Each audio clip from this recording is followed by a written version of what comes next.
Olá, seja muito bem-vindo aqui a mais um vídeo do canal. Então, se você está chegando aqui pela primeira vez, já se inscreve no canal, já curte aqui, porque o que eu tenho para dizer é algo muito importante, que eu sei que vai ajudar muita gente. Eu senti uma grande obrigação de mencionar o quanto a gente menciona muito o externo, mas se preocupa pouco com o interno. E o texto em que eu cheguei para explicar a minha ótica no último vídeo, a forma correta da gente ler esses textos difíceis da Bíblia, eu me deparei com Atos 10 e eu quero ler para vocês. Abra comigo Atos 10, do verso 1 em diante. É assim que está escrito, segundo as Escrituras.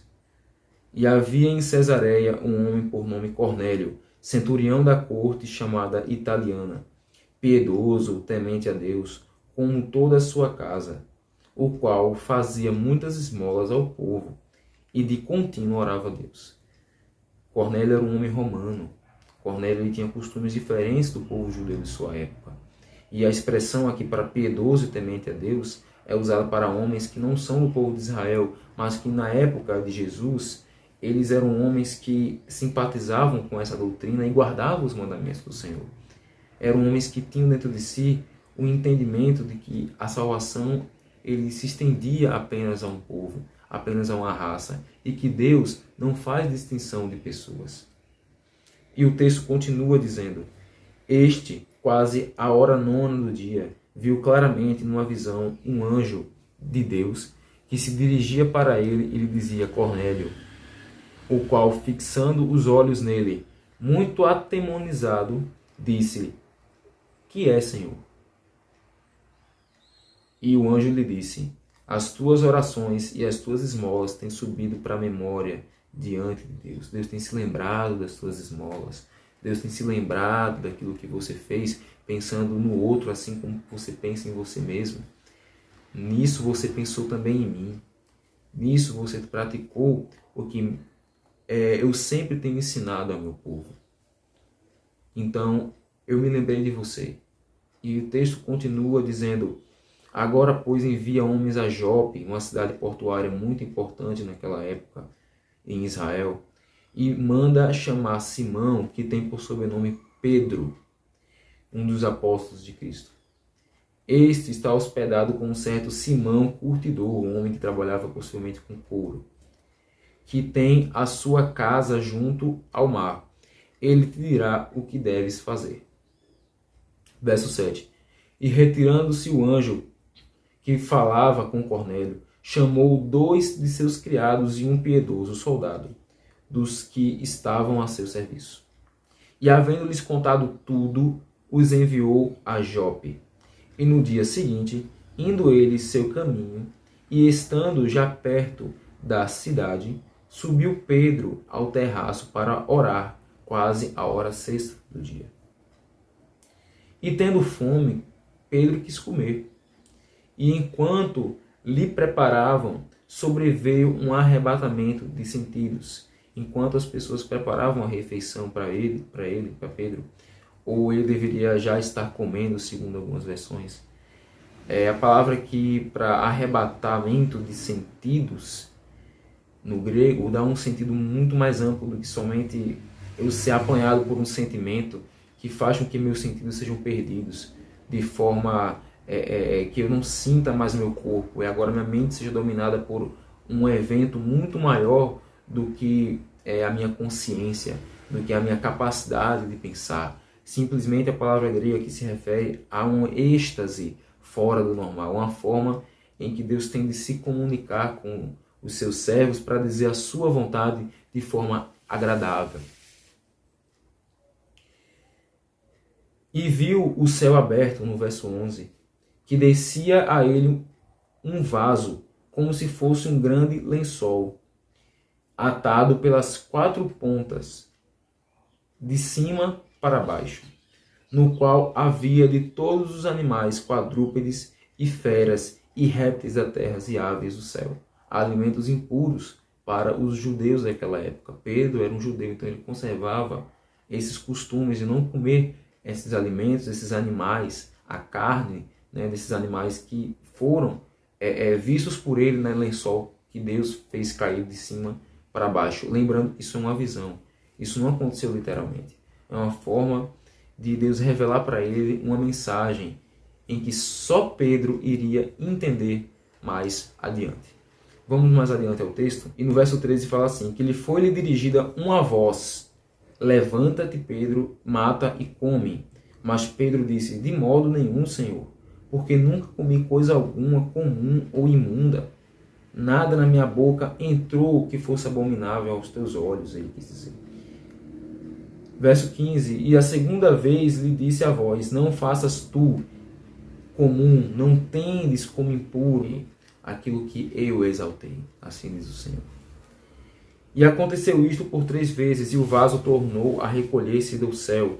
E estando Pedro duvidando entre si acerca do que havia acontecido naquela visão que tinha visto, eis que os homens que foram enviados por Cornélio pararam à porta e perguntando pela casa de Simão.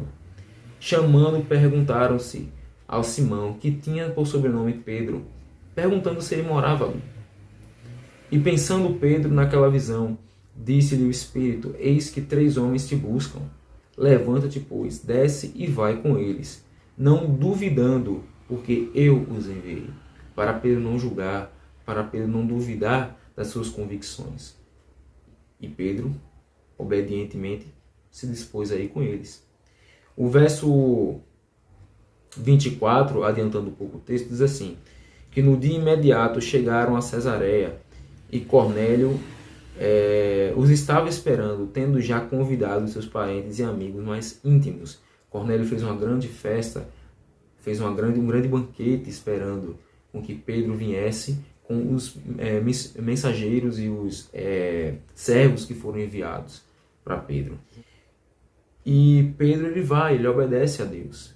Mas isso foi estranho para Pedro, porque Pedro ele teve esse convite de ir à casa do centurião após ter visto uma visão que ele mesmo se enganava ao tentar entender o que significava. Porém, aqui vem a resposta. Mas Pedro levantou, dizendo, levanta-te, que eu também sou homem. Cornélio se prostrou diante dele e tudo mais, o agradecendo por ter vindo, e ele disse, sou apenas um homem comum. E verso 28, e disse-lhes, vós bem sabeis que não é lícito um homem judeu como eu ajuntar-se ou chegar-se a um estrangeiro, mas Deus me mostrou que nenhum homem chame comum ou impuro. Eu não sei se isso que Pedro falou foi da boca para fora ou foi por instinto, mas o que Pedro disse aqui foi algo surpreendente. Por isso, sendo chamado, vim sem contradizer a Deus.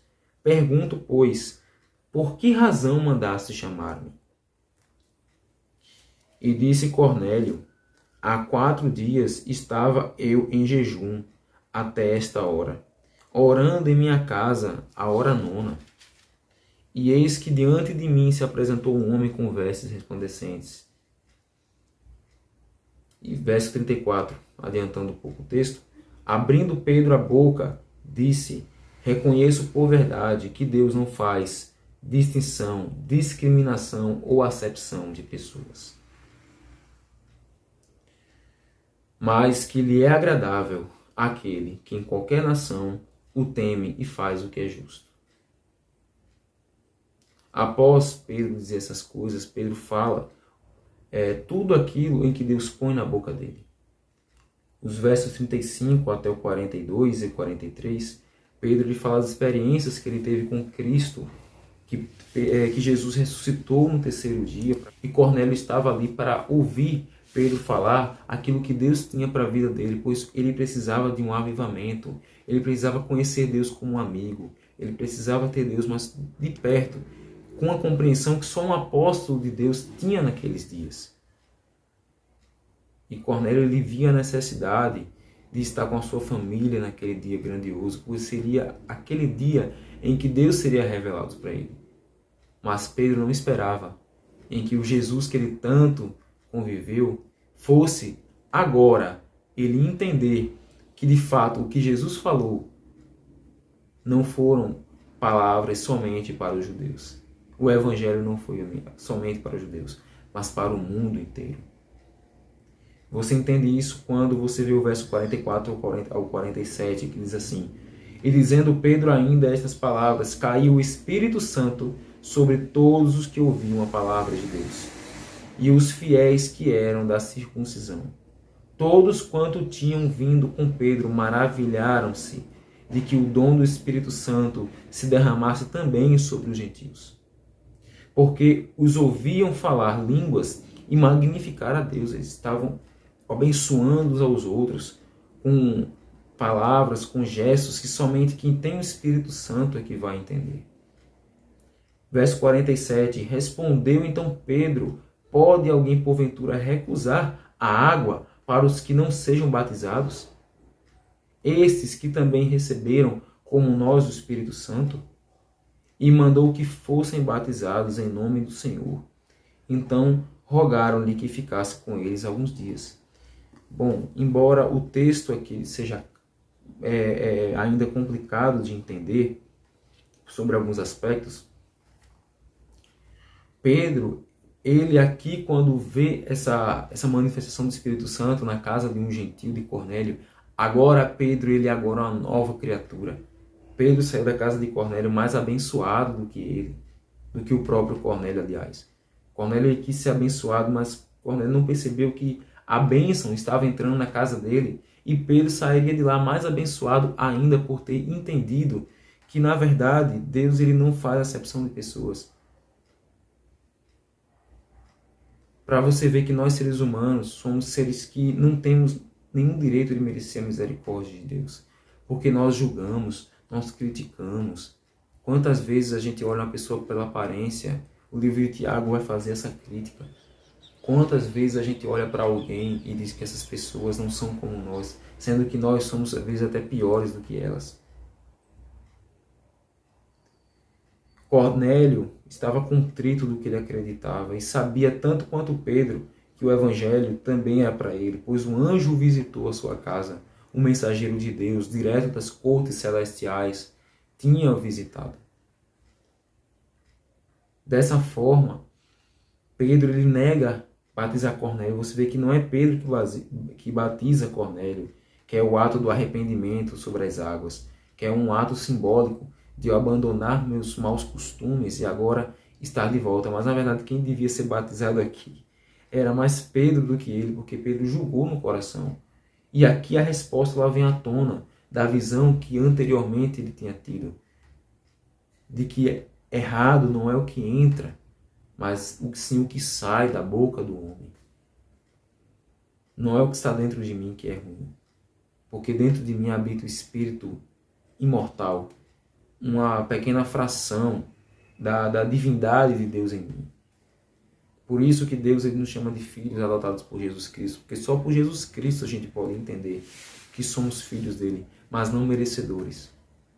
Entretanto, sua misericórdia ela se estende de geração em geração, segundo o Salmo 100, e isso é verdade. Pedro aqui ele entende uma realidade em que ele nunca entenderia se ele não tivesse sido provado com aquele êxtase, com algo realmente incomum na vida dos apóstolos até então. Esse texto ele é crucial para entendermos porque hoje o Evangelho chegou até mim e ele chega até você. Porque Pedro, quando volta a Jerusalém, ele é criticado pelos apóstolos. E os apóstolos, todos eles, ouvem Pedro falar o que aconteceu. E um deles diz, no capítulo 11, no verso 18, o seguinte: E ouvindo essas coisas, apaziguaram-se e glorificaram a Deus, dizendo, na verdade, até os gentios Deus deu o arrependimento para a vida. E a vida é Cristo. Isso me fez refletir fortemente sobre a situação que estamos vivendo hoje a respeito do Covid, a respeito de pessoas que estão longe dos seus parentes, longe até mesmo de uma perspectiva melhor de ter uma vida que elas sempre quiseram. Em relação a esse tipo de coisa, nem sempre é assim. Nem sempre a gente tem a vida que a gente quer. Nem sempre nós temos a esperança que a gente queria. Até tem pessoas que rejeitam a esperança. Mas uma coisa em que a palavra de Deus ela nunca falha é em dizer que sempre há esperança para o ferido.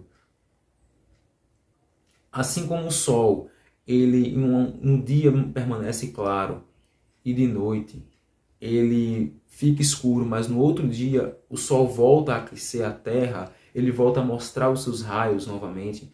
Assim, o seu sofrimento que você está passando hoje é apenas uma fase. Ele vai passar. Uma das coisas que Deus diz a Pedro, que não está registrado aqui na Bíblia, é: não desvalorize aquilo que eu coloquei dentro de você, que eu plantei em você, que é o amor, que é a capacidade de amar o outro como a você mesmo, que eu lhe ensinei, Pedro, na figura de Jesus Cristo.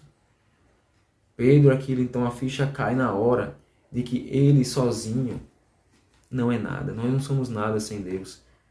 E uma coisa que eu quero dizer para você é que não desista da vida se você está pensando hoje em tirar sua vida, em se matar. Não é drama pensar assim.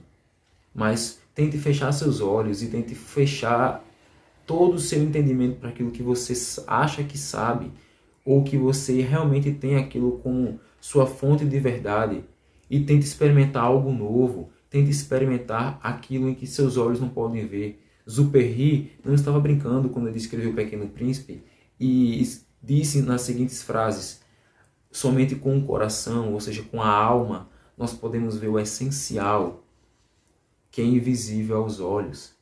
Nós não conseguimos ver as coisas porque nós somos limitados, nós só conseguimos olhar o que está na nossa frente. É por isso que Deus só vai manifestar a sua glória se a gente começar a partir daí a olhar sobre as coisas celestiais, olhar com algo que nos traz esperança, assim como disse Jeremias em Lamentações 3:21.